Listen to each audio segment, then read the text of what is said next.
नमस्कार, मैं हूं सिद्धार्थ शुक्ला और आप देखना शुरू कर चुके हैं SPN 9 न्यूज।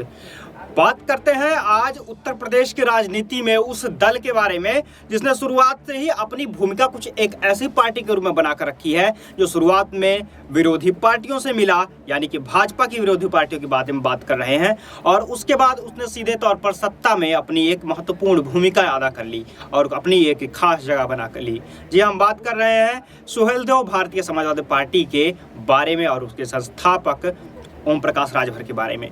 ओम प्रकाश राजभर ने शुरुआत में जिस तरह से भारतीय जनता पार्टी से अलग जाकर के उनसे एक अलग तेवर रखते हुए उन्होंने अखिलेश यादव के साथ में मिलकर के चुनाव लड़ा था 2017 में, और उस वक्त उन्होंने कुल मिलाकर के 6 सीटों पर चुनाव लड़ा था और 6 में से 4 सीटों पर जीत दर्ज की थी। और आखिरकार उसके बाद 2021 के चुनाव में उन्होंने 18 सीटों पर चुनाव लड़ा समाजवादी पार्टी के साथ मिलकर के, लेकिन तो उन्हें 6 सीटों में दर्ज हुई जीत। और उन 6 सीटों को बाद में अखिलेश से मनमुटाव होने के बाद उन्होंने दे दिया योगी आदित्यनाथ की भाजपा सरकार को अपना समर्थन, और तब से उनकी पार्टी लगातार सत्ता में एक महत्वपूर्ण भूमिका निभा रही है, सत्ता को समर्थन देने के लिए एक अच्छी खासी स्थिति में नजर आ रही है। लेकिन शुरुआत से ही ओम प्रकाश राजभर दलितों की राजनीति करते चले आए हैं।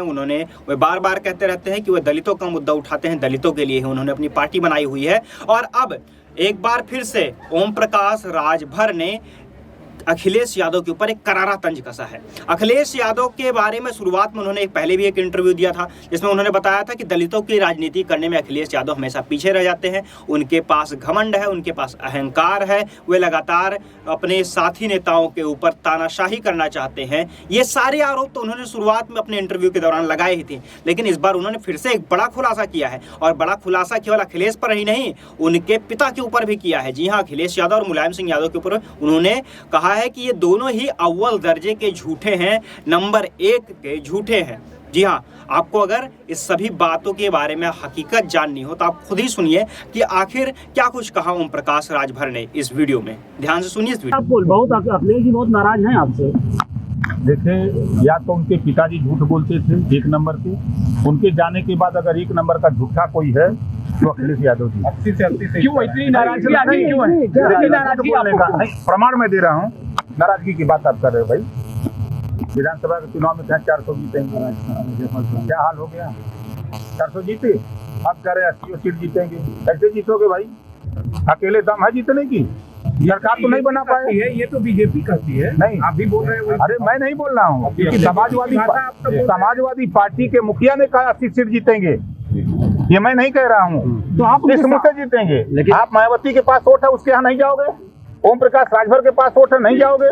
आप चंद्रशेखर के पास वोट है, जयंत के पास वोट है, आप सबको साथ लेके नहीं चलोगे? अखिलेश बुलाएंगे तो आप जाएंगे दोबारा?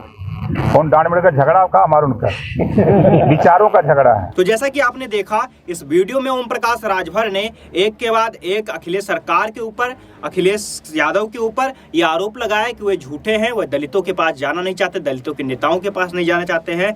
लेकिन साथ ही उन्होंने यह भी लगाया आरोप कि केवल वे ही झूठे नहीं हैं, उनके पिताजी भी झूठे थे। और ये आरोप लगाने के साथ ही एक बार तो साफ हो गया है कि ओम प्रकाश राजभर अब यहाँ से जिस पड़ाव पर वो आकर खड़े हुए हैं, अब वहाँ से अखिलेश यादव के पास जाने के सभी रास्ते बंद हो जाते हैं। क्योंकि यदि आपने राजनीति में एक स्वस्थ राजनीति के तहत अखिलेश यादव के ऊपर हमला बोला भी होता तो हो सकता था कि भविष्य में आप दोनों एक बार फिर से साथ में देख सकते थे।